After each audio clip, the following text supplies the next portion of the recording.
మీరు ఇప్పుడు లిరికల్ వీడియోలో చూసారు కదా! అది సింగిల్ షాట్. అది ఈవెన్ మనం కట్ కూడా చేయట్లేదు. యెస్. ఆహ్, ఒకసారి డైరెక్ట్‌గా వచ్చి సార్ ఇది షాట్, ఇది ఇట్లా చేయబోతున్నాం సార్ అని చెప్పిన తర్వాత ఆయన వెంటనే స్టార్ట్ చేసిన ఫస్ట్ షాట్ అది.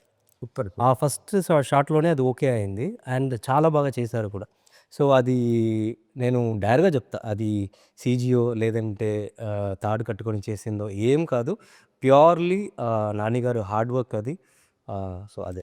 అది తెలుస్తుంది master. Single shot, single take గూడానా? యాహ్! Single take. సూపర్ గదా! అసలు ఆయన హార్డ్ వర్క్ గురించి మేము దసరా అప్పుడు మీరు చూసారు. నేను గూడా ఆయన కళ్ళారా చూశాను. మీకొక పెద్ద విషయం తెలుసా? నేను మన సాంగ్ షూట్ దగ్గరికొచ్చా. మీ పక్కనే కూర్చున్నా. మీరసలు నన్ను పట్టించుకొని కూడా పట్టించుకోలేదు మీరు. మీరు ఎంతసేపు ఆ సాంగు ఆ షాట్ అయింది కదా మాస్టర్ 'జుంబల్లికే ఆయాషర్' అని. అప్పుడొచ్చా నేను. ఓకే. మీ దృష్టి మొత్తం దాని మీదనే ఉంది. వాళ్ళందరికీ చెప్పడము, అందరిని కోఆర్డినేట్ చేసుకోవడము ఇదే నడుస్తుంది.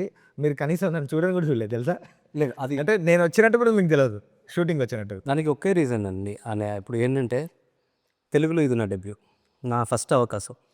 నన్ను ప్రూవ్ చేసుకోవాలి. తమిళ్‌లో ఆల్రెడీ ఒక సాంగ్ చేసాము. మూవీ రిలీజ్‌కి ఉంది. ఇంకా రిలీజ్ అవ్వలేదు. సో, దాంట్లో కొన్ని మంచి పేరొచ్చినాయి.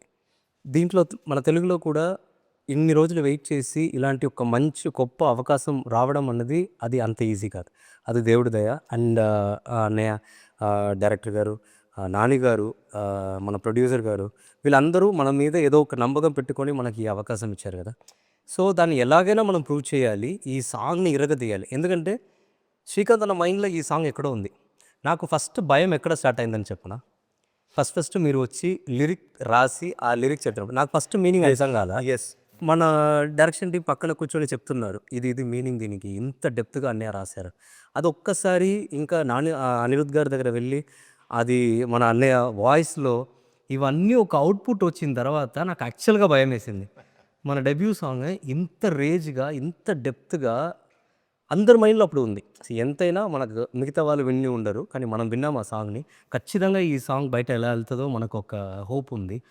ఆ సాంగ్ మీరందరూ ఇచ్చిన ఈ రేంజ్‌ని నేను హోల్డ్ చేయాలంటే ఆ కొరియోగ్రఫీ ఎంతలా ఉండాలి. ఆ భయం అప్పుడు స్టార్ట్ అయింది. సో, రోజు ఇక్కడ మన ఆఫీస్‌లో రిహర్సల్ హాల్‌లో అక్కడ ఇక్కడ రోజు మార్నింగ్ నుంచి ఈవినింగ్ దాకా ఏం చేద్దాం అని శ్రీకాంత్ అన్న కూడా రోజు పుష్ ఇస్తూ ఉంటారు. సో, ఇవన్నీ చేసి లాస్ట్‌కి వచ్చిన అవుట్‌పుట్ ఇది. సో, ఇప్పుడు జనాలందరూ దీన్ని చూసి అందరూ రీల్స్ చేస్తున్నారు. అందరూ దీని గురించి మాట్లాడుతున్నారు. అండ్ వాళ్ళ కమెంట్ కూడా ఎట్లా ఉందంటే ఇప్పుడు మీరు రాసిన లిరిక్స్‌లా ఉన్నాయి. అరే! ఎట్లా రాశార్రా ఇది ఎట్లా పాడారిది? ఎట్లా కంపోజ్ చేశారు? ఇదంతా చూస్తున్నప్పుడు చాలా హ్యాపీగా ఉంది.